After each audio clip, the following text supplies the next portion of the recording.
প্রিয় বন্ধুরা, ইহুদিরা কিভাবে রোজা রাখে, কেন তারা রোজা অবস্থায় চামড়ার জুতা পরে না এবং গোসল করে না? তারা বিয়ের দিন একটা রোজা করে, কিন্তু কেন? তারা সেহরি না করেই রোজা রাখে। টানা ২৬ ঘন্টা কোনো খাবার নেই, এক ফোঁটা পানি নেই, এমনকি গোসল করা, সুগন্ধি মাখা বা চামড়ার জুতো পরাও সম্পূর্ণ নিষিদ্ধ।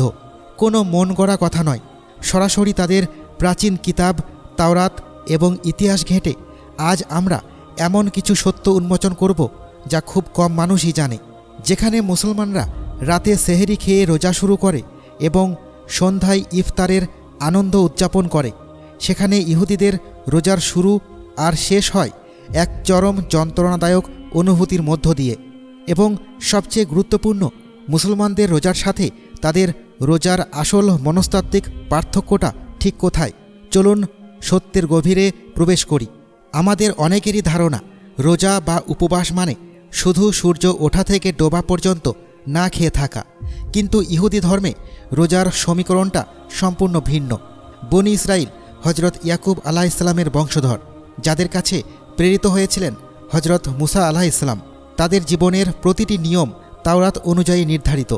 সময়ের সাথে সাথে তাদের ইবাদতের নিয়মে অনেক পরিবর্তন এসেছে ঠিকই, কিন্তু একটি রোজা তারা আজও অক্ষরে অক্ষরে পালন করে, আর তা হলো ইয়ম কিপ্পুর বা ক্ষমার দিন। এই ইয়ম কিপ্পুর বছরে মাত্র একবার আসে, কিন্তু এই একদিনের রোজা একজন মানুষের শারীরিক ও মানসিক শক্তির চরম পরীক্ষা নেয়। রোজা শুরু হয় সূর্য ডোবার পর এবং তা শেষ হয় পরের দিন রাতের অন্ধকার পুরোপুরি নেমে আসার পর, অর্থাৎ টানা ২৫ থেকে ২৬ ঘন্টার এক দীর্ঘ উপবাস। তবে চমকে যাওয়ার মতো বিষয় হলো, এই ২৫ ঘন্টায় শুধু খাওয়া দাওয়াই বন্ধ থাকে না। ইহুদি ধর্মে এই দিনটিতে গোসল করা, শরীরে তেল বা ক্রিম লাগানো, সুগন্ধি ব্যবহার করা, এমনকি স্বামী স্ত্রীর শারীরিক সম্পর্ক কঠোরভাবে নিষিদ্ধ। এখানেই শেষ নয়, আরামের প্রতীক হিসেবে চামড়ার জুতা পরাও এই দিন মহাপাপ বলে গণ্য করা হয়। একটু চিন্তা করে দেখুন, ২৬ ঘন্টা চামড়ার জুতো ছাড়া, গোসল ছাড়া, এক ফোঁটা পানি ছাড়া স্রষ্টার সামনে নতজানু হয়ে থাকা। কিন্তু কেন এত কষ্ট? ইহুদিরা বিশ্বাস করে এই দিনটি হলো স্রষ্টার সামনে নিজের অহংকার চূর্ণ করে সম্পূর্ণ অসহায় হয়ে নিজের গুনাহের জন্য ক্ষমা চাওয়ার দিন।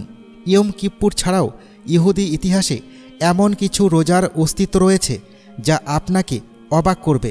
আপনি কি জানেন, তাওরাতে স্পষ্ট উল্লেখ আছে, যখন হজরত মুসা আলাইহিসসালাম তুর পাহাড়ে গিয়েছিলেন, তখন তিনি টানা ৪০ দিন রুটিও খাননি, পানিও পান করেননি। এই ঐতিহাসিক ঘটনাকে স্মরণ করে আজও কিছু কট্টর ইহুদি ৪০টা রোজা রাখাকে ইবাদতের এক বিশাল মাধ্যম মনে করে, যদিও এটি সবার উপর ফরজ নয়। কিন্তু সবচেয়ে অদ্ভুত নিয়মটি দেখা যায় তাদের বিয়ের দিনে। হ্যাঁ, ঠিকই শুনেছেন, ইহুদি সমাজের বর ও কনে তাদের বিয়ের দিন রোজা রাখে। তাদের বিশ্বাস, নতুন জীবন শুরু করার আগে এই রোজা তাদের আত্মাকে পবিত্র করবে এবং অতীতের সব গুনাহ মুছে ফেলবে। শুধু তাই নয়, দেশে মহামারী এলে তারা রোজা রাখে, কোনো মহামানব মারা গেলে রোজা রাখে, এমনকি ব্যাবিলনের বন্দিদশার সময় থেকে শুরু হওয়া এক নিয়মের কারণে। কিছু ইহুদি আজও প্রতি সোম এবং বৃহস্পতিবার রোজা রাখে, কারণ তাদের বিশ্বাস মুসা আলাইহিসসালাম বৃহস্পতিবার তুর পাহাড়ে গিয়েছিলেন এবং সোমবার ফিরে এসেছিলেন।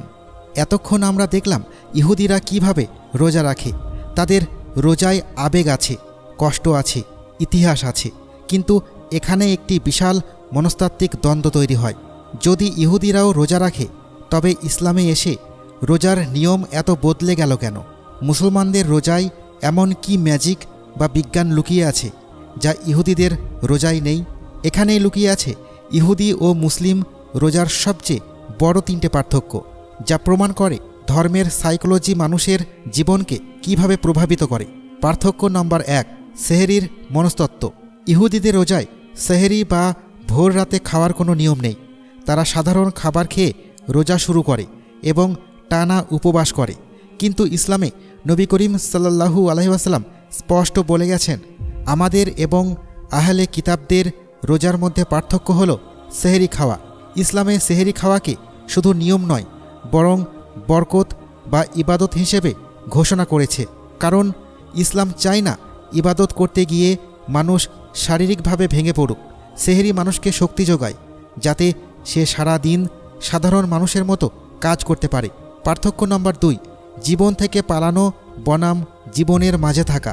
খেয়াল করুন, ইহুদিরা রোজার দিন গোসল করা, তেল মাখা বা চামড়ার জুতো পরা ছেড়ে দেয়, অর্থাৎ তারা ইবাদতের জন্য নিজেদেরকে জাগতিক জীবন থেকে সম্পূর্ণ বিচ্ছিন্ন করে ফেলে। কিন্তু ইসলামে রোজা রেখে একজন মানুষ অফিসে যায়, ব্যবসা করে, ঘাম ঝরায়, মানুষের সাথে মেশে।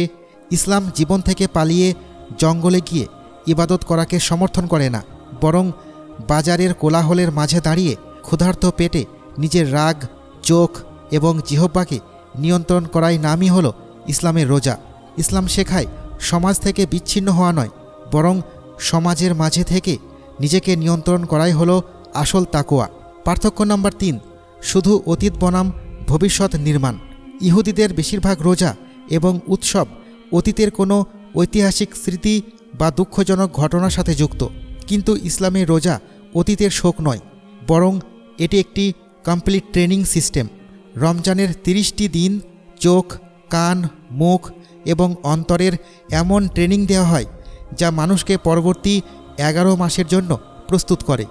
আর এর শেষ হলো ঈদুল ফিতরের মতো একটি আনন্দঘন উৎসবের মাধ্যমে। অর্থাৎ ইসলামে ইবাদতের শেষ হয় আনন্দে, শোকে নয়। শুধু রোজা নয়, নামাজের ক্ষেত্রেও একই চিত্র। ইহুদিদের ইবাদতে কোনো নির্দিষ্ট রাকাত বা সব জায়গায় একই নিয়ম নেই। তাদের উপাসনা মূলত ব্যক্তিগত প্রার্থনা এবং দোলে দোলে তিলাওয়াতের উপর নির্ভরশীল।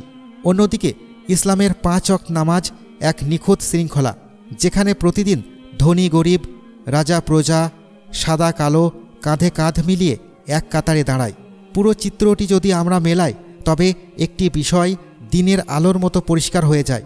সময়ের পরিক্রমায় ইহুদি ধর্মের রোজা এবং ইবাদতগুলো বিক্ষিপ্ত হয়ে পড়েছে, কিন্তু ইসলামে রোজা, নামাজ, জাকাত এবং হজকে এমন এক নিখুঁত ও ভারসাম্যপূর্ণ কাঠামোতে বেঁধেছে যা কেবল একটি ধর্মীয় প্রথা নয়, বরং একটি পূর্ণাঙ্গ জীবন ব্যবস্থা। ক্ষুধার্ত থাকাই রোজার উদ্দেশ্য নয়, বরং সেই ক্ষুধার যন্ত্রণার মাধ্যমে অন্য মানুষের কষ্ট বুঝতে শেখা, ধৈর্য ধারণ করা এবং স্রষ্টার প্রতি কৃতজ্ঞ হওয়াই হলো রোজার মূল ম্যাজিক। আর এ কারণেই 1000 বছর পেরিয়ে গেলেও আজও পৃথিবীর প্রতিটি কোণায় কোটি কোটি মুসলমান একই মাসে, একই নিয়মে এবং একই সময়ে রোজা রেখে এক অদ্বিতীয় স্রষ্টার সামনে মাথা নত করে। আশা করি ইহুদি ও মুসলমানদের রোজার এই মূল মনস্তাত্ত্বিক পার্থক্যটি এখন আপনাদের কাছে স্পষ্ট। ভিডিওটি সম্পর্কে আপনার মতামত কি, কমেন্টে জানাতে ভুলবেন না।